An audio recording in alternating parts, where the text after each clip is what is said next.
Hello viewers, welcome back to our channel GMGHSS Selvi. I am Selvi PGT Government Model Girls Higher Secondary School, Viluppuram. Today is 25th of May. Today we are going to write assignment for 3 marks and 5 marks. So we are going to discuss 3 marks and 5 marks in this video. In last video we have discussed about 2 marks. I hope you have enjoyed well. இந்த video உங்களுக்கு பிடிச்சிருந்ததுன்னா like பண்ணுங்க, comment பண்ணுங்க, share பண்ணுங்க, also subscribe பண்ணுங்க. Okay. Now today's message. நாம இப்ப இருக்கிறது ஊரடங்கு காலகட்டம் இல்லையா? ஊரடங்கு காலகட்டம்னா ஊர்ல இருந்து அடங்கி உள்ள இருக்கணும், வீட்டுக்குள்ள நம்ம இருக்கணும். எவ்வளவு தூரம் நம்ம வீட்டுக்குள்ளவே இருந்து நம்முடைய தேவைகளை நிறைவேற்றுகிறோமோ அவ்வளவுக்கு அவ்வளவு சீக்கிரமாக இந்த தொற்று நோய் நம்ம விட்டு போகணும்னு எல்லார் சார்பாகவும் நம்ம ப்ரே பண்ணிக்கலாம். சரியா? ஓகே, வீடியோக்குள்ள போலாமா?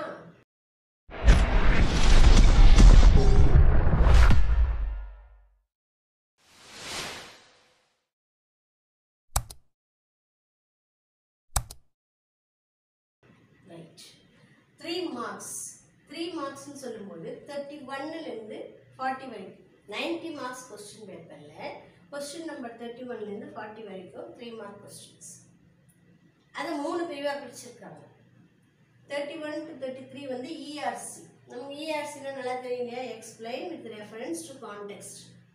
Explain with reference to context. இருக்கிற poem 6, நம்ம reduced syllabusல 4 ஆக்கிட்டாங்க. அத அந்த 4 போயமோட பேரும் போயட்டோட பேரும் ஞாபகம் வச்சுக்கிட்டோம்னாக்கா ஈஸியாக நம்ம வந்து மார்க் எடுத்துடலாம். இதில் 3 கேள்வி கொடுப்பாங்க, 31, 32, 33. இதில் வந்து நம்ம 2 கேள்விக்கு தான் ஆன்சர் எடுப்போம். 2, 3, 6 மார்க்கு. அதில் வந்து நம்ம போயட் நேம் சரியாக இருந்துச்சுனாலே நமக்கு வந்து 2, 4 மார்க் கிடைக்கும் சான்ஸ் இருக்குது. போயட். ஆனால் போன வருஷம் நமக்கு கொடுத்த கீ படி போயட் இருந்தால் 1 மார்க் தான் கொடுக்க சொன்னாங்க. எக்ஸ்பிளனேஷனுக்கு 1 மார்க்கு, கமெண்ட்டுக்கு 1 மார்க். ஆக 3 மார்க் நமக்கு தெரியணும். அதை பற்றி நம்ம டீட்டெயிலாக பார்ப்போம். சரியா? அதுக்கு அடுத்தது 34 to 36 ஷார்ட் ஆன்சர்ஸ். இது வந்து ப்ரோஸும் 4 தான் இல்லையா? First prose, third prose, fifth prose and sixth prose. 1, 3, 5 and 6. அந்த ப்ரோஸில் நமக்கு வந்து இருக்கிற ஷார்ட் ஆன்சர்ஸ். ஃபஸ்ட்டு ப்ரோஸ் எடுத்தால் 2 ஜென்டில்மேன் ஆஃப் வெரோனா, அது நிக்கோனா ஜேக்கப்போ, அவங்களுடைய ஆட்டிடியூட், அவங்களுடைய கதை. அதுக்கடுத்து தேர்டு ப்ரோஸ் எடுத்தால் in celebration of being alive, doctor Barnard, Christiaan Barnard இருந்து. அதுக்கடுத்து ஃபிஃப்த்து ப்ரோஸு அப்படின்னு எடுத்தோம்னாக்கா த சேர் by Ki Rajanarayanan, who had passed away recently. And this sixth prose அப்படின்னு சொன்னாலும் the rule of the road by A.G. Gardiner. Okay, அதுலேருந்து நமக்கு short answers. அதுக்கடுத்து question number 37 to 40 இது +1க்கும் +2க்கும் uniform. Those who are listening +1 to +2 போகிறீங்க இல்லையா, அந்த ஸ்டூடெண்ட்ஸ் கூட இதை லிசன் பண்ணிக்கலாம். 10th to +1 போயிருக்கு இல்லையா, அந்த பிள்ளைங்க கூட இதை வந்து லிசன் பண்ணிக்கலாம். இந்த பார்ட்டில் 37, 38, 39, 40 4 கொஸ்டின் கொடுப்பாங்க. 4 கொஸ்டினும் you have to choose any three. 1 விட்டுடலாம். அந்த 3 நீ சூஸ் பண்ணிக்கணும். அந்த 3 வந்து என்னென்ன டாப்பிக்கில் இருக்கும் அப்படின்னு பார்த்தீங்கன்னாக்கா பை சார்ட் இல்லைன்னா பார் டயக்ராம். பை சார்ட்னா நமக்கு தெரியும் இல்லையா? ரவுண்டு போட்டு இப்படி போட்டு இந்த பர்சன்டேஜோ அதோட இதுவோ கொடுத்து அது டாபிக் கொடுத்து அதோட எவ்வளோ பர்சன்டேஜ் அப்படின்னு கொடுப்பாங்க. அப்போ அதை பற்றி அதை கொடுத்துட்டு அதுலேருந்து ஒரு 3 question, which is the highest ஒன்று, which is the maximum, which is the minimum, which is least, which is most, அந்த மாதிரிலாம் கேட்பாங்க. அந்த மாதிரி அதில் என்ன கொஸ்டின் கேட்டுருக்காங்களோ அது ஆன்சர். இல்லைன்னா இன்ஃபரன்ஸ் அப்படின்னு சொன்னாக்கா உன்னுடைய கருத்து, இந்த பை சார்ட்டை பற்றி உன்னுடைய கருத்து ஒரு 3 கருத்து சொல்லுங்க அப்படின்னு சொல்லிடுவாங்க. அப்படி இல்லைன்னா பார் டயக்ராம்னா நமக்கு தெரியும், டயக்ராம் போட்டு பாராக இருக்கும். அந்த பாராக இருக்கிறதுக்கு இந்த பக்கம் ஒரு டாபிக் கொடுப்பாங்க, இந்த பக்கம் ஒரு டாபிக் கொடுப்பாங்க. எக்ஸ் ஆக்சிஸில் ஒரு டாபிக், ஒய் ஆக்சிஸில் ஒரு டாபிக் கொடுத்து அது வந்து அதை பற்றி ஒரு 3 சென்டென்ஸ் சொல்லுவாங்க. இல்லை அதுலேயும் 3 கொஸ்டின் கேட்டு உனக்கு you have to write the answer. புரிஞ்சுதாப்பா? அதுக்கடுத்து எக்ஸ்பேண்ட் த நியூஸ் ஹெட்லைன்ஸ் கொடுத்துருவாங்க நியூஸ். அது வந்து நீ வந்து எக்ஸ்பேண்ட் பண்ணணும். அப்படி இல்லைன்னா ஜம்பிள்டு வேர்ட்ஸ் கொடுத்து சென்டென்ஸ் அமைக்க சொல்லுவாங்க. சரியா? அது ஈஸியாக இருந்துச்சுன்னா அதை எடுத்துக்கோ, உனக்கு வந்து சாய்ஸில் விடுறதுக்கு வாய்ப்பு இருக்குது இல்லையா? அதுக்கு அடுத்து ரொம்ப ஈஸியாக இருந்து ப்ராவர்ப். இந்த ப்ராவர்ப் 3 விதமாக கேட்பாங்க. மேட்ச் த ப்ராவர்ப் மாதிரி, இந்த பக்கம் ஒன்று இந்த பக்கம் ஒன்று கொடுத்து மேட்ச் பண்ணுற மாதிரி கேட்பாங்க. அப்படி இல்லைனாக்கா ஃபில்லப் பண்ணுற மாதிரி, இப்போ டேஷ் மட்டும் கொடுத்து ஃபில்லப் த ப்ராவர்ப் அப்படின்னு கொடுத்துருவாங்க. அப்படி இல்லைனாக்கா ஃபில்லப் டேஷும் கொடுத்து சூஸும் கொடுத்துருவாங்க. டேஷும் கொடுப்பாங்க, அதுக்குரிய சூஸ் ஆன்சரும் கொடுத்துருவாங்க. ரொம்ப ஈஸியாக இது நீ வந்து இது பண்ணிக்கலாம். அதுக்கடுத்து மேக்கிங், அதெல்லாம் மெத்தட் அப்படின்னாக்கா என்னன்னாக்கா, நீ எப்படி காஃபி போடுவ, எப்படி டீ போடுவ, எப்படி ஆம்லேட் போடுவ, எப்படி ராய்த்தா ப்ரிப்பேர் பண்ணுவேன் அந்த மாதிரி ஈஸி தானே. அது ஒரு 3 ஸ்டெப்பு நமக்கு வந்து ஞாபகம் வச்சுட்டோம்னா easily you can get 3 marks, 3 out of 3. Dialogue writing வந்து ஒரு டீச்சருக்கு, ஸ்டூடெண்ட்டுக்கு, கண்டக்டருக்கு, பேசஞ்சருக்கு ஒரு சிம்பிளான டைலாக்ஸ் ஒரு 3 டைலாக் ப்ராக்டிஸ் பண்ணி வச்சுக்கிட்டீங்கன்னா போதும், ஈஸியாக இருக்கும்பா. இதில் வந்து 4 3 9 மார்க், 3 3s are 9 மார்க்ஸ் ஈஸியாக எடுக்கலாம். 9க்கு வந்து அட்லீஸ்ட் 8 நம்மளால எடுக்க முடியும். நம்ம வந்து +2 மார்க்கு தான் நமக்கு ரொம்ப முக்கியமான மார்க். அந்த +2 மார்க்கை வந்து நீ எடுக்கணும் அப்படிங்கிறதுக்கு தான் அரசாங்கம் வந்து எவ்வளவோ பாடுபடுது. ஏன்னா +2 mark is the base of your life. அந்த மார்க்கை வச்சு தான் உன்னுடைய ஹையர் ஸ்டடீஸும் உன்னுடைய லைஃப்பும் பில்டப் பண்ண போறீங்க. அப்போ வந்து அந்த மார்க் எவ்வளோக்கு எவ்வளோ ஏற்றணுமோ அவ்வளோக்கு எவ்வளோ ஏற்றணும். அப்போ வந்து you have to work hard. உனக்கு நீ எல்லாம் ரொம்ப கொடுத்து வச்சவ அப்படின்னு தான் சொல்லணும். ஏன்னா இத்தனை டைம் உனக்கு கொடுத்து படிக்கிறதுக்கும் என் மெட்டீரியலை கொடுத்து இதை படிங்க, இதை எழுதுங்க, இப்படி செய்யுங்க, அப்படி செய்யுங்கன்னு சொல்லி டீச்சர்ஸு அடிக்கடி நாங்கள் சொல்லிக்கிட்டேவும் இருக்கிறோம் இல்லையா? அந்த மாதிரி ஒரு வாய்ப்பு எங்களுக்கெல்லாம் கிடையாது. எங்களுக்கெல்லாம் கிளாஸ்க்கு போவோம், ஒரு ஸ்டடி நடக்கும், அதுக்கப்புறம் வீட்டுக்கு வந்துடுவோம், அதுக்கு அவ்வளோதான். அப்புறம் பிப்ரவரி ஆச்சுன்னா ப்ராக்டிக்கல், மார்ச் ஆச்சுன்னா எக்ஸாம், முடிஞ்சு போச்சு. ஆனால் இப்போ உங்களுக்கு நிறைய டைம் இருக்குது. அந்த டைத்தை யூஸ்ஃபுல்லாக செலவு பண்ணுங்க. யார் எப்படி பண்ணாலும் நம்ம படிப்பில் மட்டும்தான் கான்சன்ட்ரேஷனோடு இருந்து படித்து நம்ம எய்மெல்லாம் ஒன்று தாம்மா, என்னென்னா மார்க் எடுக்கணும். அப்போ இதில் நிறைய மார்க் எடுத்துட்டீங்க அப்படின்னு சொன்னால் இந்த பிரிவில் பொறுத்த வரைக்கும் 7 ஆன்சர் பண்ணணும். இதுக்கு 2, இதுக்கு 2, இதுக்கு 3. அப்போ 7 3 21 மார்க்கில் 20 மார்க் கண்டிஷனாக எடுத்துக்கலாம். 1 மார்க் போட்டோன்னு வச்சுக்கோ, 20 மார்க் கண்டிஷனாக நம்மளால் எடுக்க முடியும். இப்போ ஒரு கொஸ்டினாக நம்ம பார்க்கலாமா? ஏன்னா இப்போ வந்து நம்ம அசைன்மெண்ட் இன்றைக்கி கொடுத்துருக்கோம். 25ஆம் தேதி விழுப்புரம் மாவட்டத்து குழந்தைகளுக்காக அசைன்மெண்ட்டுன்னு கொடுத்துருக்கோம் இங்கிலீஷ்க்கு. அந்த அசைன்மெண்ட்டோட கொஸ்டின்ஸுன்னு சொல்கிறேன், ஆன்சர்ஸ் எப்படி எழுதணும்னு சொல்கிறேன். Because this is assignment. அதனால் we can discuss the answers. Let me discuss the answer and I will give you some clues to write the answers. You can write it down. Okay? You should not leave choice. 5 மார்க்கில் அந்த pros essays இருக்கு இல்லையா, prose paragraph, poem paragraph, supplementary paragraph, அதுக்கு மட்டும் உனக்கு வந்து choice வரை எழுதிக்கோ. இம்மீதி எதுக்குமே நீ சாய்ஸ் இல்லாமல் எழுது. சரியா? சாய்ஸ் இல்லாமல் எழுதினா தான் உனக்கு வந்து எந்த போயத்துலேருந்து வந்தாலும் அது எழுத முடியும். ERCயாக இருக்கட்டும், ஷார்ட் ஆன்சராக இருக்கட்டும், இந்த டாபிக்ஸாக இருக்கட்டும், you have to right without choice. Okay? Now question number 31 to 33 ERC. சரியா? அதான் நம்ம வந்து இந்த அசைன்மெண்ட்டை பொறுத்த வரைக்கும் முதல் கொஸ்டினாக கொடுத்துருக்குறாங்க. இப்போ ERC எழுதும்போது 3 டாபிக் ஞாபகம் வச்சுக்கணும்ப்பா. 3C ஞாபகம் வச்சுக்கியா? 3C ஞாபகம் வச்சுக்கணும். 3C என்னன்னா கான்டெக்ஸ்ட், அடுத்து கண்டென்ட், CONTENT, கண்டென்ட், அடுத்து காமெண்ட், COMMENT. 3C ஞாபகம் வச்சுக்கோ. இந்த 3த்தையும் நீ எக்ஸ்பிளைன் பண்ணணும்னா ஃபர்ஸ்ட் கான்டெக்ஸ்டில் லைனை படிக்கணும். He works his and I work mine அப்படின்னு. அது யார் சொல்கிறா? யுலிசஸ் என்ன செய்கிறாரு? டெலிமேக்கஸ் கிட்ட அந்த அரசாட்சியை ஒப்படைச்சிட்டு நீ வந்து அவர் வேலையை பார்ப்பாரு, நான் என் வேலையை பார்க்குறேன் அப்படிங்கிறேன். யுலிசஸோட வேலை என்ன வேலைன்னா இருந்து அந்த மக்களை வந்து நல்வழிப்படுத்தணும், ஒரு மக்களை ஆட்சி செய்யணும், அந்த மாதிரி இன்ட்ரெஸ்ட்லாம் இல்லை. அதை வந்து சேவேஜ் ரேஸ், அந்த ரேஸை வந்து என் பையன் பார்த்துக்குவான். நானும் என் ஃப்ரெண்ட்ஸு கூட வாயச்சுக்கு போகிறேன், நான் ஏதாவது சாதிக்கணும், எனக்கு இறக்கிறதுக்கு இன்னும் கொஞ்ச நாள் தான் இருக்குன்னு எனக்கு நல்லா தெரியும். இருந்தாலும் நான் எதையாவது கண்டுபிடிக்கணும். strive to seek and to find and not to yield அப்படிங்கிறார். அப்போது அந்த போயத்துலேருந்து வந்த லைன். அப்போ நம்ம என்ன செய்யணும்? இந்த ஒரு லைனாக இருந்துச்சுன்னா பாப்பா நல்லா கவனிச்சுக்கோ. ஒரு லைன் மட்டும் கொடுத்துருந்தாங்கன்னா திஸ் லைன் THIS மட்டும் This line yes போடாது. This line is is taken from the poem Ulysses written by A.L. Tennyson, Alfred Tennyson. சரியா? இப்போ இந்த போயத்தோட பேர் எழுதிட்டீங்கன்னாக்கா you will get surely 1 mark. உனக்கு 1 மார்க். இப்போ content he works his work and I mine அப்படின்றது வாசகத்தை எப்போ சொல்கிறார் Ulysses? After handing over the kingdom to his son Telemachus Ulysses uttered these words. எப்போ எந்த சுச்சுவேஷனில் அந்த வார்த்தையை சொன்னார் அது எழுதிடுங்க. டெலிமாக்கஸ்க்கு அவருடைய டெலிமாக்கஸ் உனக்கு ஸ்பெல்லிங் கஷ்டமாக இருந்துச்சுக்கோ. Ulysses gave his kingdom to his son. Gave உனக்கு தெரியும் இல்லையா, கொடுத்துட்டாரு. அந்த சன்னுக்கு டெலிமாக்கஸ் கிங்டம் தான் கொடுத்துட்டாரு. அப்போ ஹீ செட் திஸ் வேர்ட்ஸ். அட்டர்டுன்னா கூட உனக்கு வந்து ஸ்பெல்லிங் கஷ்டமாக இருக்குன்னா ஹீ செட் திஸ் வேர்ட்ஸ். கமெண்ட்டில் வந்து Ulysses was a person who was striving hard, who wants to find new things அப்படின்னு போட்டுருக்கோம். உனக்கு வந்து எது ஈஸியாக இருக்குதோ ஈஸி இங்கிலீஷில் அழகாக எழுது. என்ன யூ கேன் ரைட்.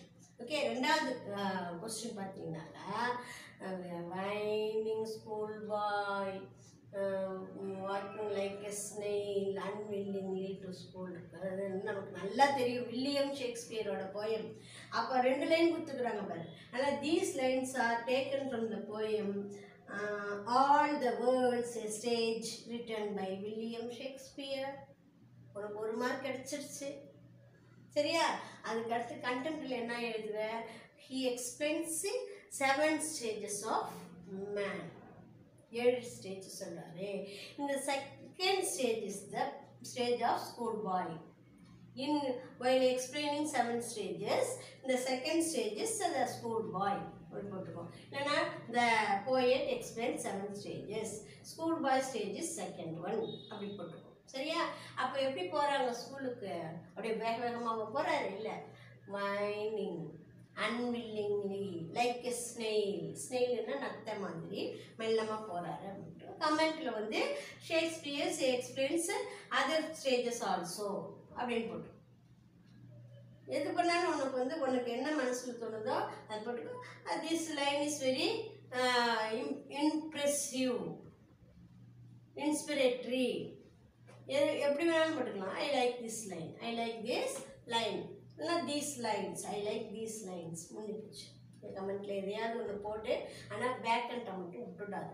3 டாப்பிக்லேயும் ஏதாவது ஒரு சென்டென்ஸு உனக்கு தெரிஞ்சது எழுது.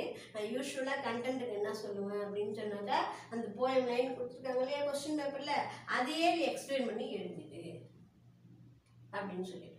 இல்லைனாக்கா நீ வந்து உனக்கு முடித்து ஒன்றுமே தெரியலம்மா, படிக்கவும் இல்லை, அங்கே போய் கொஸ்டின் பேப்பர் வாங்கினே படப்படான்னு இருக்குது, ஒன்றுமே புரியல, ஆனால் மிஸ்ஸு சொன்ன கண்டென்ட் மட்டும் ஞாபகம் இருக்குது, என்ன எழுதணும்னு புரியல அப்படின்னு சொன்னாக்கா அந்த கொஸ்டின் பேப்பரில் இருக்கிற அந்த போயம் லைன்ஸ் இருக்கு இல்லையா, அதையே எழுதி இங்கே கமெண்ட்டில் ஐ லைக் திஸ் லைன் போட்டு எழுதாமல் இருக்காது. சரியா? அப்போ தேர்டில் என்ன சொல்கிறாங்கன்னா, men were killed before the burial அப்படின்னு கொடுத்துருக்குறாரு.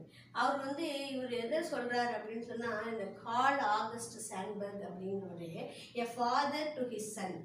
2 லைன் கொடுத்துருக்காங்க. அதனால் these lines are taken from the poem a father to his son written by Carl August Sandburg. பெரிய நீட்டு தலைப்பு தான், ஃபாதர் டு ஹிஸ் சன். ஃபாதருக்கு முன்னாடி ஏ போட்டுக்கணும். ஏ ஃபாதர் டு ஹிஸ் சன்னு. இவர் வந்து கார் ஞாபகம் வச்சுக்கோ, காரு எல் போட்டுக்கோ சேர்த்து.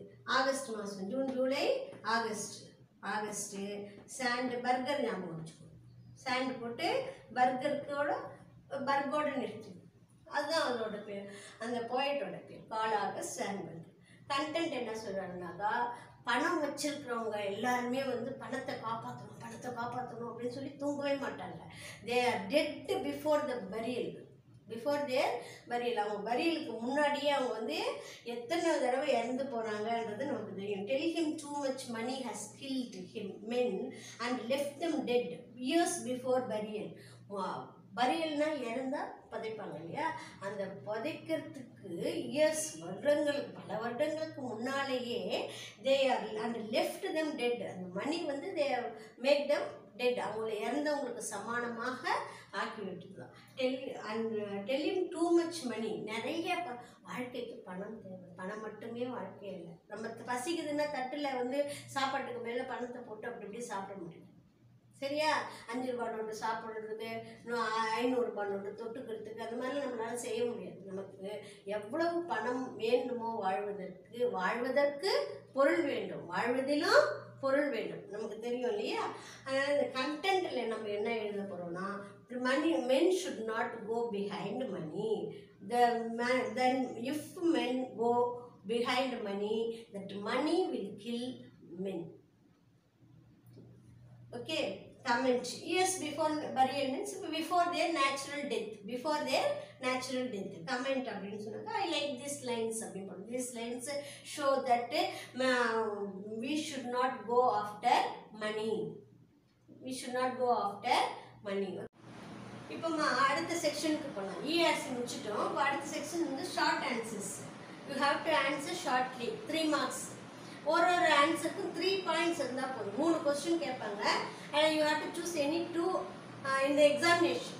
இந்த அசைன்மெண்ட்டில் பொறுத்த வரைக்கும் 4, 5, 6 அப்படியே எழுதணும் வித்தவுட் சாய்ஸ். எக்ஸாமில் வந்து நீ வந்து 3 கொஸ்டினில் எதுனா 2 கொஸ்டின் இது பண்ணலாம். ஒரு அடிக்கடி கேட்குற கொஸ்டின் எழுதுமா, what were the various jobs undertaken by Nicola and Jacopo. நிக்கோலாவும் ஜேக்கபோவும் என்னதான் வேலை செஞ்சானுங்க அப்படின்னு சொல்லுவாங்க. ஆத்தர் வந்து நிக்கோலா ஜேக்கபோவை பார்க்கும்போது வெரி ஃபர்ஸ்ட் மீட்டிங் எப்படி இருந்துச்சுன்னு சொன்னாக்கா, அந்த outskirts of Verona they were selling wild strawberries இல்லையா? அதனால் தே சோல்டு வைல்டு ஸ்ட்ராபெரிஸு ஒன்று. அப்புறம் வந்து 2ஆவது நாள் பார்க்கும்போது பாலிஷ் பண்ணிட்டு இருந்தாங்க ஷூஸு, இந்த பாலிஷ்டு ஷூஸு. அடுத்த நாள் பார்க்கும்போது ஒன்று நியூஸ் பேப்பருக்காக வெயிட் பண்ணிட்டு இருந்தாங்க. இது ஹாக்கிங் நியூஸ் பேப்பர், HAWKING. ஹாக்கிங்னாக்கா நியூஸ் பேப்பர் வாங்கலையோன்னு கத்தி அவங்க நியூஸ் பேப்பர் விற்றுட்டு இருந்தாங்க.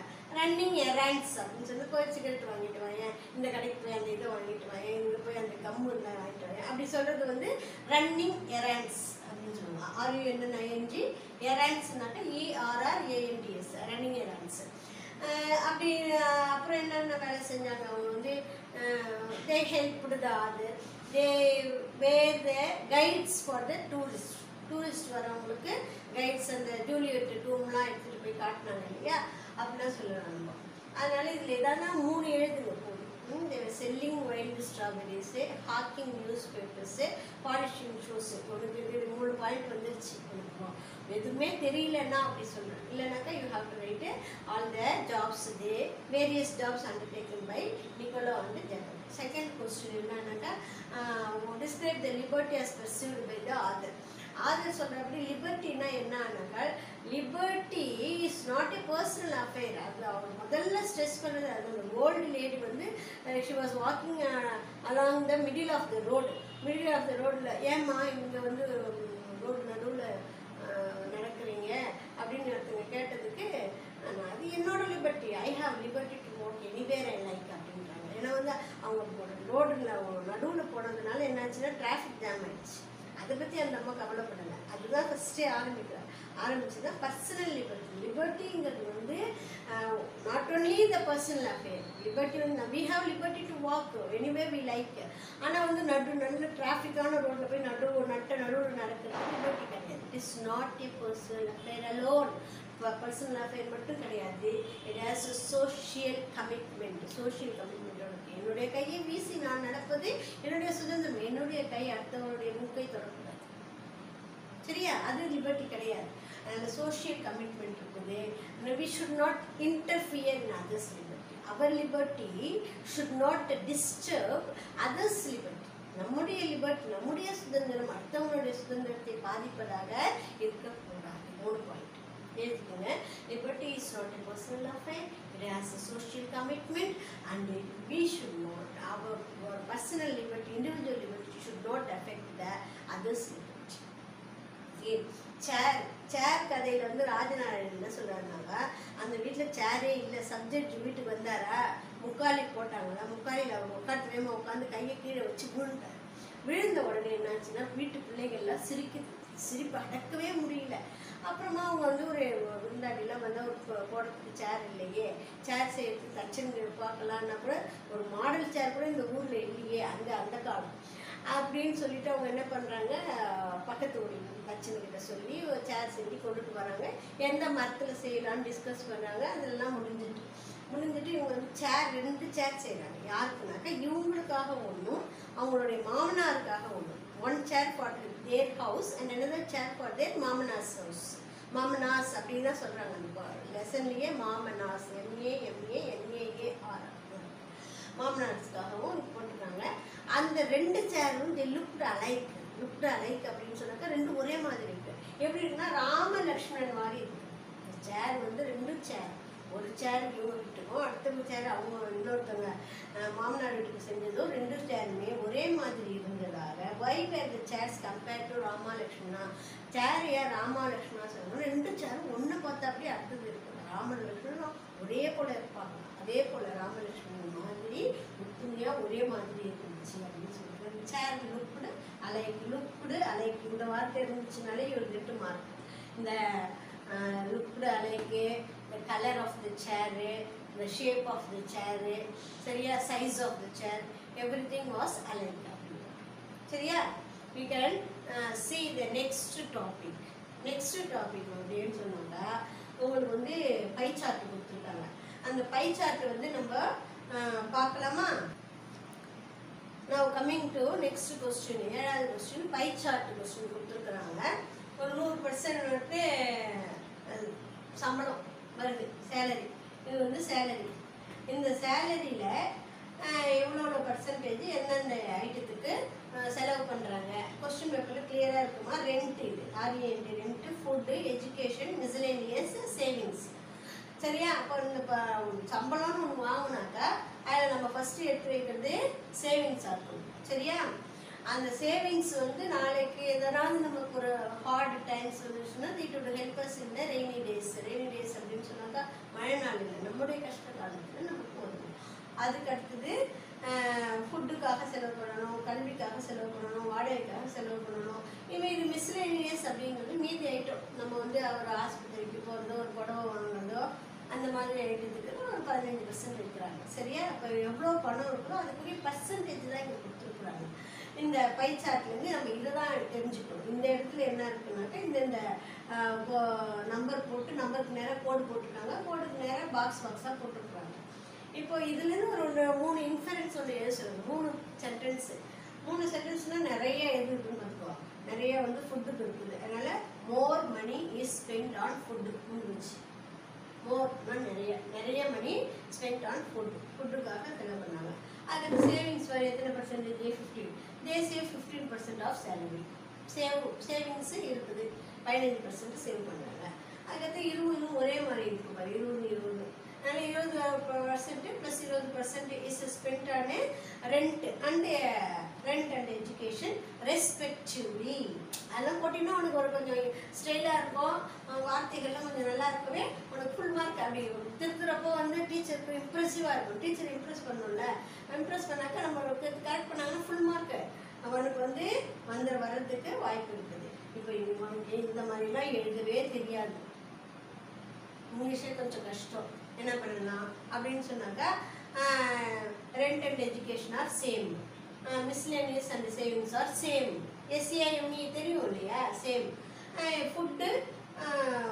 ஃபுட்டு மணி இஸ் மோர் போட்டுருக்கும். எது உனக்கு வந்து இந்த கான்செப்டே நீ வந்து இதில் சரி. அடுத்த கொஸ்டினுமா dialogue writing. Write a dialogue between a student and a teacher. The student has not done the homework முடியல writing அப்படின்னு right a dialogue between a teacher and a student who has not done the homework முடிக்காத ஸ்டூடெண்ட்டை பார்த்து teacher என்ன கேட்பாங்க. இதை நம்ம டெய்லியும் நம்ம problem face பண்ணுறோம். சரியா, இப்போ நம்ம 1 மார்க் டெஸ்ட் வந்து 7-5 நடந்தது. அது பேப்பர் இன்னும் கொஞ்சம் பிள்ளைங்கிட்ட இருந்து வரல.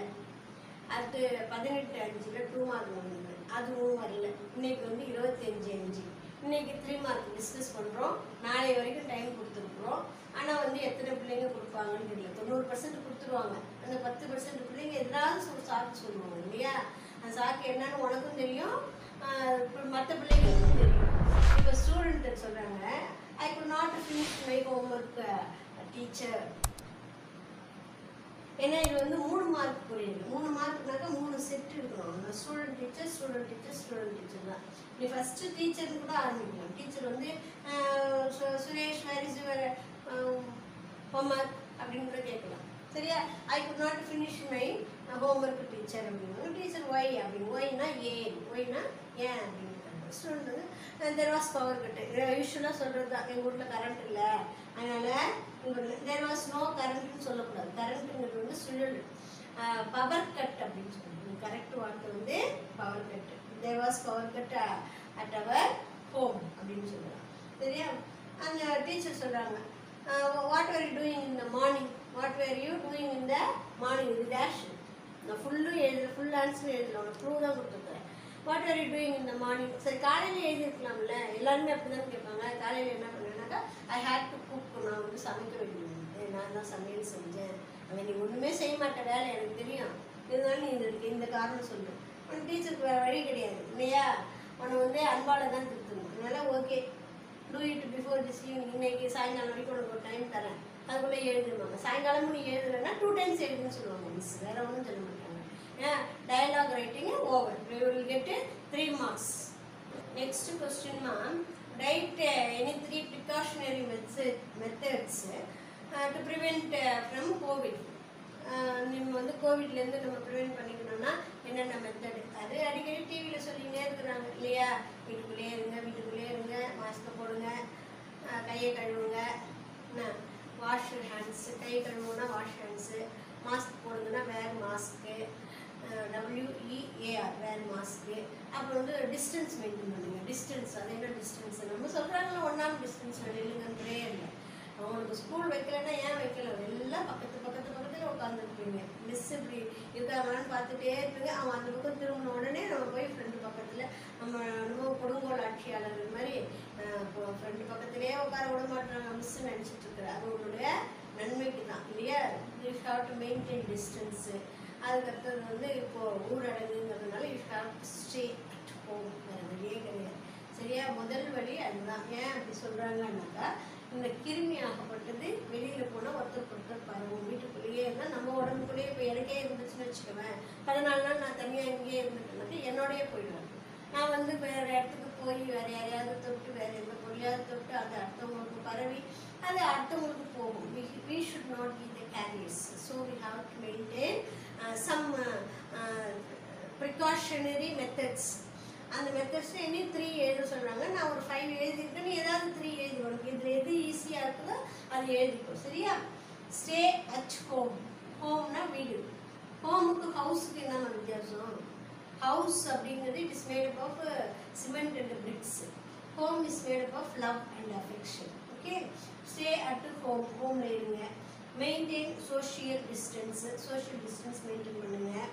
Don't go out unnecessarily. அப்படின்னு என்ன அர்த்தம்? வீணா தேவையில்லாமல் நான் போய் ஃப்ரெண்டை போய் பார்த்துட்டு வரணும், இந்த கடை வரைக்கும் போயிட்டு வரணும், அந்த முனை வரைக்கும் போயிட்டு வரணும், அந்த மாதிரி போகிறோம். அன்னெசரியாக நம்ம போகக்கூடாது. ஏன்னா வந்து நம்ம சுவர் இருந்தால்தான் சித்திரம் அடைய முடியும். நம்மெல்லாம் நல்ல ஒரு சமுதாயத்தை உருவாக்க வேண்டிய பிள்ளைகள். நம்ம வந்து அன்னெசரியாக வெளியில் போயிட்டு ஒரு வியாதி வாங்கிட்டு உள்ளே வந்துடக்கூடாது. சரியா? அப்படியே நம்ம வீட்டுக்கு வேறு யாராவது வந்தால் கூட we have to wear mask and converse with them. அவங்க கூட பேசும்போது, புதுசாக ஒரு ஆள் கூட நம்ம பேசும்போது மாஸ்க் போட்டுட்டு பேசுறது ரொம்ப நல்லது. அடுத்தது வேர் மாஸ்க் போட்டுக்கோங்க. வாஷ் ஹேண்ட்ஸு ஃப்ரீக்வெண்ட்டான அடிக்கடி கையை கழுவுங்க. கையை எப்படி கழுவணும்? 30 seconds சொல்லியிருக்காங்க இல்லையா? முன்னால் பின்னால் எல்லாம் அழகாக தேய்ச்சி கை கழுவணும். சோப்பில் தான் அந்த கிருமி அழியும் அப்படின்னு சொல்கிறாங்க. அதனால் பி ஹெல்த்தி சில்ட்ரன். இந்த கொஸ்டினுக்குரிய ஆன்சர் இதோட. நெக்ஸ்ட் கொஸ்டின்மா, ப்ராவ் வந்து இங்கே ஃபில்லப் கொடுத்துருக்காங்க. ஒன்றுக்கு 3 சாய்ஸ் கொடுத்துருக்காங்க. அதுலேருந்து 3 வேர்ட்ஸ்லேருந்து நம்ம வந்து எதனா ஒன்று இது பண்ணணும். சரியா? Cut your coat according to the cloth. Coat வந்து கிளாத் இப்படி தான் வைக்கணும். Don't count your dash before the hatch. ஹேட்ச்னா அடகாத்து வர்றது. அடகாத்து வெளியில் வர்றது வந்து chickens. Don't count your chickens before they hatch. அப்படின்னாக்க என்னென்னா, அது வெளில வரத்துக்குன்னா நம்ம கவுண்ட் பண்ணிட்டு இருக்கக்கூடாது. வந்து அயன் ஆன்சர் வந்து 5. சரியா? இப்போ 5 மார்க்குக்கு போகலாம். போகிறதுக்கு முன்னாடி இந்த கொஸ்டின் பேப்பரில் கொஸ்டின் நம்பர் 7க்கு அப்புறமா 8, 9 இருக்கு இல்லையா? இந்த 7க்கு முன்னாடி கொஸ்டினுக்கு நம்பர் இல்லை.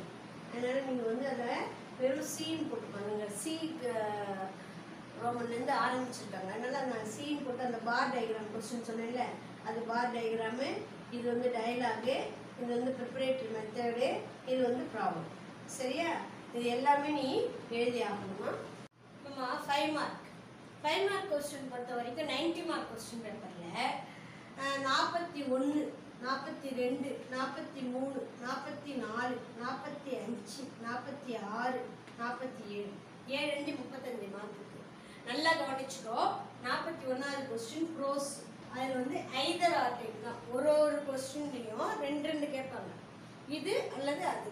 சரியா? அப்போ 41 ப்ரோஸ் 5 மார்க்கு, 42 போயம் 5 மார்க்கு, 43 நான் டீடைல் சப்ளிமெண்ட்ரி 5 மார்க்கு, 44 வந்து make notes or summary writing, 45 letter writing or paragraph, 46 error spotting or grammar, 47 comprehension or match the fields. இப்படி நம்ம வந்து 7 கொஸ்டின் இருக்குது. இந்த கொஸ்டின் பேப்பரை பொறுத்த வரைக்கும் 10, 11 கேட்டிருக்காங்க. 10 ஆர் 11, 10 ஆர் 11, அதுக்கடுத்து 12லேருந்து 12, 13, 14, 15, 16, 17 கேட்டிருக்காங்க. மொத்தம் 7 கொஸ்டின் கேட்டிருக்காங்க. இந்த 10 ஆர் 11 வந்து உனக்கு வந்து ப்ரோஸில் வந்து இருக்கு. நல்லா கேட்டுக்கோங்கப்பா, நல்லா ஞாபகம் வச்சுக்கோ.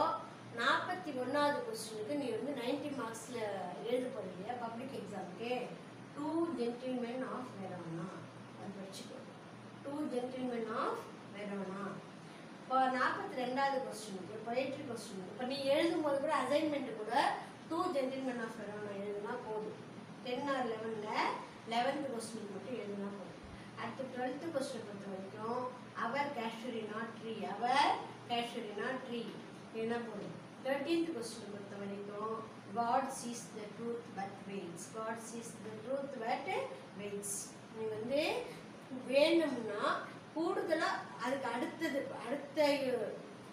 லெசனில் இருக்குது, அடுத்த போயிட்டுது, அடுத்த சப்ளிமெண்ட்ரி அப்படி படிச்சுக்கோ. சரியா? 2 படிச்சின்னா போதும். அதுக்கு நீ ரொம்ப கஷ்டப்பட்டுக்காத. 5 மார்க் உன் கையில் இருக்குது. படிச்சதை திரும்ப திரும்ப எழுதிப்பாரு, எழுதுனதை திரும்ப திரும்ப படிச்சுப்பாரு. உன் அண்ணாக்கிட்டேயோ அக்காக்கிட்டேயோ கொடுத்து அப்படியே திருத்திக்கோ. இல்லைன்னா என்கிட்ட PDF அனுப்பு, நான் வந்து உனக்கு திருத்தி தரேன். சரியா?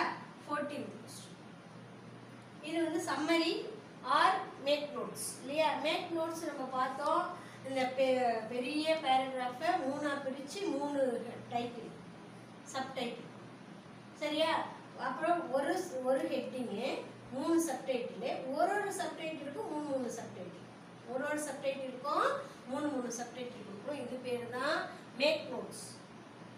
சம்மரி ரைட்டிங் எப்படி எழுதுவோம்? ரஃப் காப்பி, ரஃப் காப்பி, அப்புறம் ஃபேர் காப்பி.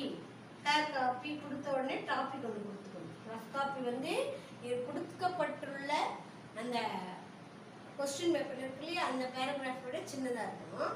ஃபேர் காப்பிங்கிறது ரஃப் காப்பியோட சின்னதாக இருக்கணும். ஃபேர் காப்பிக்கும் அந்த பேராகிராஃப்க்கும் நடுவில் ஒரு டாபிக் ஒன்று இருக்கும். ரஃப் காப்பியை அடிக்கணும். அடுத்தது இப்போ லெட்டர்னாக்கா ஆள் பாதி ஆடை பாதி அப்படிங்கிற மாதிரி நம்மளுடைய லெட்டருடைய ஸ்ட்ரக்சருக்கே ஒரு 3 மார்க் அடிச்சுக்கணும். என்ன லெட்டர், யாருக்கு ஞாபகம் வச்சுக்கோ. ஒன்று அது வந்து அஃபிஷியல் லெட்டரா, பிஸ்னஸ் லெட்டரா, ஹெட் மாஸ்டருக்கு எழுதுறதா, போஸ்ட் மாஸ்டருக்கு எழுதுறதா, இல்லை அப்ளிகேஷனா என்னன்னு பார்த்துக்கோ. அதுக்கப்புறம் வந்து ரெஸ்பாண்ட் டு த அட்வர்டைஸ்மெண்ட் பார்த்தீங்கன்னா ஃபுல் லெட்டரும் எழுதணும். இல்லைன்னா பயோடேட்டா அப்படின்னு சொல்லிட்டு கேட்டாங்கன்னாக்கா பயோடேட்டா மட்டும் எழுதுனீங்கன்னா போதும். அதுக்கப்புறம் வந்து இன்ஃபார்மல் லெட்டரா, கிராண்ட் மதருக்கு எழுதுறது, ஆண்டிக்கு எழுதுறது, அப்பாவுக்கு எழுதுறது எப்படின்னு பார்த்துக்கோ. அந்த ஸ்ட்ரக்சருக்கு தான் உனக்கு மார்க். இப்போ இன்ஃபார்மல் லெட்டர்னா எப்படி ஸ்ட்ரக்சரு? உன்னுடைய ஸ்ட்ரீட் நேமு, ஊர் பேர், டேட்டு, அதுக்கப்புறம் இங்கே டிஆர் போட்டு உனக்கு பேராகிராஃப் மாதிரி எழுதி யுஎஸ் லவ்விங்லி போட்டு உன்னோட சைனுன்னா எக்ஸ் தான் ஞாபகம் வச்சுக்கோங்க. You should not write name at any cost. X examination point of வியூவில் அப்புறம் அட்ரஸ் வந்து இதுதான் வந்து இன்ஃபார்மல் லெட்டருடைய ஸ்ட்ரக்சர். ஃபார்மல் லெட்டருடைய ஸ்ட்ரக்சர் எப்படி வரணும். அதுவும் இங்கே என்ன கேட்டிருக்காங்க இந்த லெட்டரில், அப்ளிகேஷன்னா respond to the following advertisement wanted. Female receptionist graduate with computer knowledge, fluency in English and good communication skills. Female receptionist அதனால் communication skills, minimum 2 years experience and apply to post box number இருக்காங்க இல்லையா. இப்போ வந்து நம்ம என்ன செய்யணும், Z இங்கே date, இன்னைக்கு டேட் என்ன 25/5/21, அதை போட்டுக்கணும். அதை போட்டுக்கிட்டு ஃப்ரம் போட்டு x y z சரியா. 2 போட்டு 2 போட்ட உடனே கொஸ்டின் பேப்பர் பாரு. போஸ்ட் பாக்ஸ் நம்பர் 27, இங்கே என்ன நம்பர் கொடுத்துருக்காங்களோ அதான் எழுதணும். 2766 2 அட்ரஸ் இங்கே கொடுத்துருக்கிறது. Post box number 2756, care of the Hindu, Chennai 02. இதுதான் வந்து அட்ரஸ் ஆன் என்னோட எப்படியும் வரும். ஃப்ரம் 2 போட்டுட்டோம். இஜெட் இங்கே போடணும். முக்கியமாக பிளேஸ் டேட்டு இது போட்டுட்டீங்க அப்படின்னு சொன்னால் உங்களுக்கு 1 மார்க் கிடச்சிருச்சு. 1 மார்க்கு 5 மார்க்கில் 1 மார்க் கிடச்சிருச்சு. அதுக்கு அடுத்தது சார் சப்ஜெக்ட் ரெஃபரன்ஸ் போடணும். சார் போட்டு கம்மா போடணும், சப்ஜெக்ட் போடணும், ரெஃபரன்ஸ் போடணும். அதுக்கு அடுத்தது சப்ஜெக்டில் என்ன எழுதணும், ரெஃபரன்ஸில் என்ன எழுதணும். ஃப்ரம் 2 போட்டோம் இல்லைம்மா, எஃப்க்கு நேராக 2 டி போட்டோம், டீக்கு நேராக எஸ் இருக்கணும். சார் போடைய எஸ், சார் போட்டு கம்மா போட்டோடனே இங்கே 2 சப் டாபிக் இருக்கணும், சப்ஜெக்ட் ரெஃபரன்ஸ். SUB சப்ஜெக்ட் அப்படின்னு சொன்னாக்கா candidate applying for receptionist regarding, இது 2 லைனில் இருக்கணும். ஃபார் சப்ஜெக்ட் போட்டோம்னா இந்த இடத்துல இந்த 2 லைன் பாக்ஸ் மாதிரி இருக்கணும். இந்த மார்ஜின் விட்டு இந்த பக்கம் இருக்கணும், அந்த பக்கம் இடம் விட்டு இருக்கணும். இதே போல தான் இருக்கணும். போர்டு சின்னதுங்கிறதால எனக்கு 3 லைன் வந்துருச்சு. அடுத்து ரெஃபரன்ஸ் REF, ரெஃபரன்ஸ் அப்படின்னு சொன்னாக்கா இது எதை வந்து நீ வந்து பார்த்து அப்ளை பண்ணுற அப்படிங்கிறதுக்கு தான் ரெஃபரன்ஸ். எதை ரெஃபர் பண்ண அப்படின்னு சொன்னாக்கா your advertisement dated, YR dot போட்டிங்கன்னா யுவர், AD டாட் போட்டிங்கன்னா அட்வர்டைஸ்மெண்ட்டு, DT டாட் போட்டிங்கன்னா டேட்டட். ரெஃபரன்ஸில் எல்லாமே சுருக்கமாக தான் வரும். ஏன்னா விரிவாக அதை எழுத முடியாது. இப்போ ஒரு அப்ளிகேஷன் வந்து ஒரு கம்பெனிக்கு போகுது அப்படின்னு சொன்னாக்கா இனி வந்து அவங்க அந்த கம்பெனியில் நிறைய வேக்கன்சி இருந்திருக்கோ, அவங்க ஒரு நாள் ஒரு வேக்கன்சிக்குரிய அட்வர்டைஸ்மெண்ட் கொடுத்துருப்பாங்க. அவங்க இந்த 25 பார்த்தோன்னே ரிசப்ஷனிஸ்ட்டுக்குரிய அட்வர்டைஸ்மெண்ட்டு அவங்க தெரிஞ்சுப்பாங்க. இங்கேயும் நம்ம ரிசப்ஷனிஸ்ட் கொடுத்துருக்கணும். இந்த சப்ஜெக்ட் ரெஃபரன்ஸை பார்த்த உடனே அவங்க வந்து they have to sort out what sort of letter it is. அதனால இது வந்து சப்ஜெக்ட் ரெஃபரன்ஸ் ரொம்ப முக்கியம். அந்த ஃபார்மல் லெட்டரு எந்த லெட்டர் எழுதினாலுமே சப்ஜெக்ட் ரெஃபரன்ஸ் முக்கியம். அது எழுதும்போது பாக்ஸ் மாதிரி இருக்கணும், 2 கோடு மாதிரி இருக்கணும். நம்ம வந்து பார்த்தாக்கா நீட்டாக இருக்கணும். இது என்ன சப்ஜெக்ட், இந்த லெட்டரில் என்ன எழுத போகிறோம், பாடி ஆஃப் த லெட்டரில் இது வந்து என்ன இதுக்காக ரெஃபரன்ஸ்.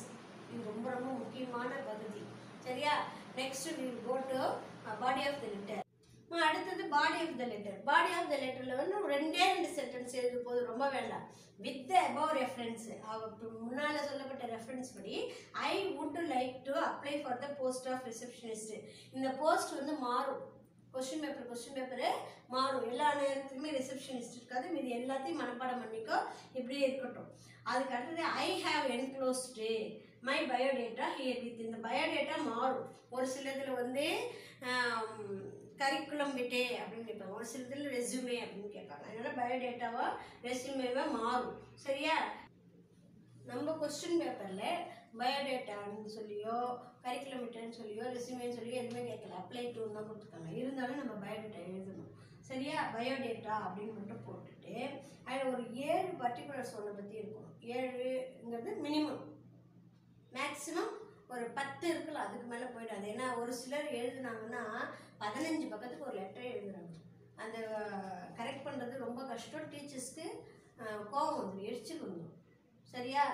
லெட்டர்னா லெட்டர் மாதிரி இருக்கணும், பேராகிராஃப்னா பேராகிராஃப் மாதிரி இருக்கணும், எஸ்ஏனா எஸ்ஏ மாதிரி இருக்கணும். 3 மார்க்ஸ்க்கு 3 பாயிண்ட்ஸ். அந்த மாதிரி கன்சைஸ்டாக எழுதி you have to get to mark. Scoring mark is more important than writing number of pages.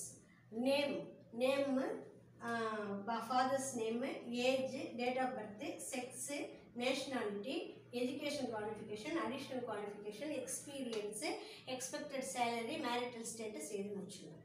சரி. அப்போ நேம் வந்து உன்னோட நேம் வந்து எக்ஸு தான். இந்த பயோடேட்டா பொறுத்த வரைக்கும் எக்ஸாமினேஷன் பாயிண்ட் ஆஃப் வியூவில் at any cost you are not supposed to reveal your name at any place. So father's name சொன்னோன்னா பிபிபி போட்டுருக்கோம். YYY போட்டுறாது, ஏன்னா நம்ம ஸ்ட்ரீட் நேமுக்கு YY போட்டுருக்கோம், அதனால் இங்கே பிபிபி போடு. ஏஜ்னு சொல்லும்போது கிராஜுவேட்னு இப்போ கிராஜுவேட்னா 21 வயசு. இவங்க 2 வருஷம் எக்ஸ்பீரியன்ஸ் கேட்குறாங்க, 23 வயசு. ஒரு வருஷம் அப்படி இப்படி வேலை தேடுறதுக்கு ஆயிருக்கும் வச்சுக்கோ, 24 வயசு. இந்த நம்ம வந்து இப்போ 2021 இருக்கிறோமா, 21லேருந்து 24 கழிச்சிடணும். அப்போ 1னா 2000 ஆயிடுச்சு, 3 கழிச்சோன்னா 1097. உன்னுடைய ஏஜ் வந்து 24, நீ பிறந்த இயர் வந்து 97. இந்த டேட்டும் மாதமும் நீ என்ன வேணால் போட்டுக்கலாம், நீ எந்த மாதம் வேணாலும் போட்டுக்கலாம், எந்த மாதமாக இருந்தாலும். இப்போ இங்கே செக்ஸுங்கிறது இந்த லெட்டரை பொறுத்த வரைக்கும் இம்பார்ட்டண்ட். எப்படின்னாக்கா ஃபீமேல் ரிசப்ஷனிஸ்ட் கேட்டுக்கோங்க. நீ ஒரு பாயாக இருந்தால் கூட நீ என்ன செய்யணும், இங்கே ஃபீமேல் அப்படி தான் எழுதணும். இதுக்கு தான் மார்க் குறைப்பாங்க. உனக்கு மார்க் லெட்டரில் எங்கே குறையும் அப்படின்னு சொன்னாக்கா இந்த இடத்த பார்ப்பாங்க. அவங்க அதுதான் கேட்டுக்கிறாங்க, ஃபீமேல் ரிசப்ஷனிஸ்ட்டுன்னு. அதனால் நம்ம செக்ஸ் வந்து ஃபீமேல் தான் பண்ணணும். ஒரு சில இடத்துல மேல் நர்ஸ் அப்படின்னு கேட்டுருப்பாங்க. அப்போ நீ ஃபீமேலாக இருந்தால் கூட என்ன செய்யணும், மேல் அப்படின்னு தான் போடணும். நேஷ்னாலிட்டி இந்தியன் அப்படின்னு போடணும். எஜுகேஷன் குவாலிஃபிகேஷன் இதை ஃபுல்லும் எழுதணும்ப்பா. நான் இங்கே வந்து இடம் இல்லைன்னு எழுதிட்டேன். EDUCATION education and AN educational qualification எழுதணும். நீ என்ன படிச்சிருக்க, கிராஜுவேஷன் ஒன்று தான் கேட்டுருக்காங்க இல்லையா, BA இங்கிலீஷ் BA போட்டிங்கனாக்கா உனக்கு வந்து ஃபஸ்ட்டு கிளாஸ், எது படித்தாலுமே நம்ம ஃபஸ்ட்டு கிளாஸ் அப்படின்னு போட்டிருக்கோம். ஏன்னா நீ இனிமேல் படிக்க போகிற படிப்பில் எல்லாம் ஃபஸ்ட் கிளாஸ் தான் பாஸ் பண்ணுற, you are aiming at the best. அப்புறம் அடிஷ்னல் குவாலிஃபிகேஷன், அது ஜாவா தெரியும் உனக்கு வந்து ஜாவா பாஸ்ட் ஜாவா போட்டுக்கும், passed Java PASSCD passed Java. அதுக்கு பிறகு வந்து marital status single, experience 2 years in ABC company அது வச்சு அந்த பேரை வச்சு யூஸ் பண்ணிக்கும். ஏபிசி கம்பெனி, பிசிடி கம்பெனி, அந்த மாதிரி எதோ ஒரு கம்பெனி பேர் வந்து கான்ஸ்டண்ட்டாக வச்சுக்கோ. எழுதிட்டு அதுக்கடுத்து டிக்ளரேஷன் ஒன்று எழுதணும், அதுதான் ரொம்ப ரொம்ப முக்கியம். இப்போ பயோடேட்டா எழுதணும்னு சொன்னீங்களே மிஸ், நாங்கள் வந்து இப்போ எக்ஸாம் பேப்பரில் எழுதுனாக்கா எங்களுக்கு போனையாக வருது, அது எப்படி செய்யறது அப்படின்னு சொன்னாக்கா எக்ஸாமினேஷன் பேப்பர் இதுதான் நினச்சிக்கோ. அதை ஒரு சின்ன மடிப்பாக டபுளாக படிச்சுக்கோ, சின்னதாக சமமாக மடிச்சுக்கோ. நீ ரொம்பலாம் இப்படிலாம் செய்யணும்னு அவசியம் இல்லை. செஞ்சோடனே உனக்கு ஒரு மார்க் கிடைக்கும், ஒரு அப்படியே இப்படி ஒரு கோடு மாதிரி தெரியும். அந்த அது அடுத்தடுத்த பக்கம் எழுதும்போது அது மறைஞ்சிடும், அதனால மெல்லிஸாக செஞ்சுக்கோ. இந்த நடு கோட்டில் புள்ளி வச்சுக்கோ. இந்த பக்கம் நேம் எழுது, இந்த பக்கம் XXX எழுது, இந்த பக்கம் ஃபாதர்ஸ் நேம் எழுது, இந்த பக்கம் BBB எழுது, இந்த பக்கம் ஏஜ்னு போட, அந்த பக்கம் 24 போடு. சரியா? அந்த மாதிரி நீட்டாக எழுதுங்க. பயோடேட்டா முடிச்சோடனே டிக்ளரேஷன் எழுதணும். டிக்ளரேஷனில் the above said details are true to my knowledge. என்னுடைய அறிவை பொறுத்த வரைக்கும் நான் அறிந்த வரையிலும் மேலே கொடுக்கப்பட்டுள்ள தகவல்கள் யாவும் உண்மை அப்படின்னு சொல்கிறேன் அப்படின்னு சொல்லுங்க. அதுக்கு பிறகு இஃப் கிவன் சான்ஸ், எனக்கு ஒரு வாய்ப்பு அளிக்கப்பட்டால் ஐ டூ மை பெஸ்ட்டு, நான் என்னுடைய பெஸ்ட்டு நான் செய்வேன். அப்புறம் அதுக்கு கீழே அந்த பெஸ்ட்டுக்கு கீழே அடுத்த லைனில் தேங்கிங் யூ நடுவுலேருந்து ஆரம்பிக்கணும். T கேபிட்டல் போடணும், thanking you Y small letter போடணும், கமா போடணும். இப்போ தேங்கிங் யூ எழுதணும் இல்லையா, இந்த நடுவுலேருந்து ஆரம்பித்து 3/4 தூரத்துக்கு வந்திருக்கும். தேங்கிங் T கேபிட்டல் போடணும், யூ வந்து யூக்கு அப்புறம் கமா போடணும். அந்த யூக்கு கீழே யுவர்ஸ் சின்சியர்லி போடணும், Y கேபிட்டல் போடணும். யுவர்ஸ் போடும்போது அஃபாஸ்டிஃபி போடக்கூடாது, சரியா? யுவர் போட்டு அஃபாஸ்டிஃபி போடக்கூடாது. சின்சியர்லி போடும்போது S ஸ்மால் லெட்டர் தான் வரணும், இங்கே கம்மா வரணும். 4 விஷயம் கவனிப்பாங்க. Those who R correcting the paper will look into 4 details. Y should be in capital, S should be in small, there should be comma, there should not be apostrophe. Okay, XXX போட்டு address on the cover போட்டு நம்ம 2 address எழுதணும் இல்லையா, அந்த address எழுதணும். Address on the cover போட்டு box போட்டு பாக்ஸ்குள்ளே தான் TO இருக்கணும். 2க்கு அப்புறம் கம்மா வரக்கூடாது, ஃப்ரம்மும் 2க்கு அப்புறம் கம்மா வரக்கூடாது. சின்ன சின்ன விஷயங்கள் கவனிச்சிங்க அப்படின்னு சொன்னாக்கா taking 5 out of 5 in letter writing is very easy. Okay, all the best children. My letter writing or paragraph. If you are interested in writing paragraph on your own, you can go for paragraph writing also. Living letter writing. Choice that letter in a paragraph. இங்க the bad influence of online games கொடுத்திருக்காங்க. What all you know about online games times you can write explain and also about the bad consequence of the online games. You can explain and you have to get you will get 5 out of 5 also if the handwriting is neat and the points are valid and the paragraph is to the amount of paragraph, that is 200 words means there should be only 200 words, 200 not more than 210 like that. So okay, you should not prolong the paragraph into the essay. That is the important. It's very important. For question number 16, spot the errors. The 3/4 of the land have been plowed. Clear? Have HAV. அங்கதான் mistake. அது என்னன்னு பார்த்து எழுதிக்கோ. அடுத்தது nobody, anybody, everybody, somebody அந்த மாதிரி வந்துச்சுனாக்கா அந்த verb வந்து verb கூட நம்ம வந்து s சேர்க்கணும். ஏன்னா அது வந்து சிங்குலரா தான் நம்ம பார்க்கணும். அடுத்தது lots of milk இல்ல lot of milk. அது அந்த क्वेश्चन பேப்பர்ல printing mistake. Are available இருக்குல்லையா அங்கே தான் மிஸ்டேக், ஆரில் தான் mistake. bunch of grapes, bunch வந்து சிங்குலர், அது ஞாபகம் வச்சுக்கோ. the United States of America அது வந்து ஒரு சிங்கிள் கண்ட்ரி தான் இல்லையா. United States of America dash R வந்து ஆரில் தான் அங்கே மிஸ்டேக். அதை பார்த்து எழுதிக்கிங்க. ஸ்பாட் தி எரர்ஸ் ரொம்ப ஈஸியாக கேட்டு வச்சுருக்காங்க. எல்லாமே சிங்குலர் ப்ளூரல் பார்க்குற மாதிரியே இருக்குது. அதுக்கு அடுத்தது filling the blanks correctly. The protruding dash of the tree obstructed our dash. ட்ரீக்கு என்ன இருக்கும், ரூட் இருக்கும் இல்லையா. அந்த ரூட்டுக்கு ஸ்பெல்லிங் என்ன, ROUTEயா ROOTயா. அது வந்து கொஞ்சம் கஷ்டமாக இருக்கும், கவனித்து எழுது. ரூட் ட்ரீக்கு இருக்கிற வேருக்கு என்ன ஸ்பெல்லிங், வேருக்கு ஸ்பெல்லிங் என்ன தெரியுமா, வேல இப்படி வருதா வே, அது மாதிரி ரூட்லேயும் 2 வரும், ஞாபகம் வச்சுக்கோ. Root protruding root. Usually we hire bicycles, but tomorrow since you are so kind, you need. Usually we hire bicycle, but tomorrow since you are so kind, you dash send us in your car. Send us in your car. You might MIGHT is the answer. Oh, you dash go on my account till last September. Oh, you ought to go on my account. You ought to should come. I dash already dash 2 dash இருக்கு பார்த்துக்கோ. அதுக்கப்புறம் Madan that he might have இல்லையா. அதனால had already இங்கே வந்து I had already told that Madan that he might have the Saturday off. Saturday வந்து ஆஃப்ல இருப்பாரு அப்படின்னு சொல்லுவாங்க. சரியா. அடுத்தது 17வது கேள்வி. ஒரு பேராகிராஃப் கொடுத்துருக்காங்க, 5 கொஸ்டின் கொடுத்துருக்காங்க. பேராகிராஃபை நல்லா ஒரு தடவைக்கு 3 தடவை படி, அப்புறம் கொஸ்டினை ஒரு தடவை படிச்சுட்டு பேராகிராஃபை மறுபடியும் படி. You will get the answer. What is the major reason for the destruction of forest. அங்கே ஒரு 1 2 3 4 5வது லைன்லேயே உனக்கு வந்து ஆன்சர் இருக்குது. சரியா. அதுக்கப்புறம் mention any 2 uses of trees, அதையும் கொடுத்து வச்சுருக்குறாங்க. யூசஸ் ஆஃப் ட்ரீஸ் வந்து 5வது லைனில் என்னென்ன யூஸ் அதுக்கு அப்படின்னு சொல்லி கொடுத்துருக்காங்க. why do some people burn down on rain forest, ஏன் வந்து எரிக்கிறாங்க அப்படின்னு கேட்குறாங்க. அதுக்கும் burnt down அப்படின்னு இருக்கு பாரு. அதில் அந்த லைனில் ஏன் காரணம் சொல்லி எத்தனை 20 hectares ஆர் burnt down இருக்குது. why அப்படின்னு சொன்னாக்கா அதுக்குரிய காரணத்தை நீ சொல்லணும். ஒய்னா ஏன்னு அர்த்தம். ஒய் அப்படின்னு கொஸ்டின் வந்துருச்சுனாக்கா அதுக்கு ஆன்சர் பிகாஸ் ஆரம்பிக்கலாம். பிகாஸ் அப்படின்னு அனுப்புகிறேன். ஹவு மெனி எத்தனை ட்ராபிக்கல் கண்ட்ரிஸ் இருக்குது லாஸ்ட் பேராகிராஃபில் இருக்க பாரு. அந்த கொஸ்டினில் இருக்கிற வேர்டே அந்த பேராகிராஃப்லேயே இருக்குது, கண்டுபிடிச்சி எழுதிக்கோ. From where to Nigeria Thailand get timber அப்படின்னு சொன்னாக்கா ஃப்ரம் தேர் நெய்பர் கண்ட்ரிஸ் அப்படின்னு போடுறோம். அது ஃப்ரம் வேர் அப்படின்றதுக்கு இங்கே ஆன்சர் இல்லை. நம்ம யூஸ்வலாக எங்கேருந்து இம்போர்ட் பண்ணுவோம்னாக்கா பக்கத்து நாடுகள்லேருந்து, அதனால் நெய்பரிங் கண்ட்ரிஸ் அப்படின்னு போட்டுக்கோம். இப்போது அதில் 5 6 கொஸ்டின் இருக்கு இல்லையா. அந்த 6ல் ஒரு கேட்டிருக்காங்க பாரு, இந்த ஃபீல்டு அதுக்குரிய explanation. People who are above 45 years old must be vaccinated கொடுத்துருக்காங்க. அப்போ அது என்ன, இந்த ப்ராக்கெட்டை பாரு, ஸ்பேஸா கம்ப்யூட்டரா எஜுகேஷனா ஹெல்த் கேரா, ஹெல்த் தானே வேக்சினேஷன்னா. அப்போ அது 1 வந்து ஹெல்த் கேர். ஐபிஎல் உனக்கு நல்லா தெரியும் என்னன்னு சொல்லி. இந்த மானிட்டர் எங்கே இருக்குன்னு உனக்கு நல்லா தெரியும், கம்ப்யூட்டரில் இருக்கா ஸ்பேஸில் இருக்காங்க. எக்ஸாமினேஷன் எதோட சம்மந்தப்பட்டது, எஜுகேஷனா ஸ்போர்ட்ஸான்னு தெரியும் உனக்கு.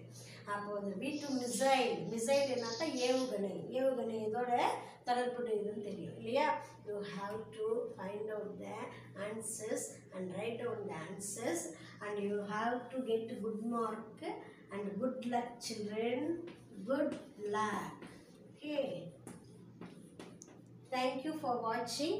இந்த வீடியோவை நீங்கள் பார்த்துட்டு இதில் எதனாவது புரியலை அப்படின்னு சொன்னாலோ கூடுதலாக எதுக்காவது இன்ஃபர்மேஷன் வேணும்னாலோ தயவு செய்து கமெண்ட் பண்ணுங்கள். தேங்க்யூ.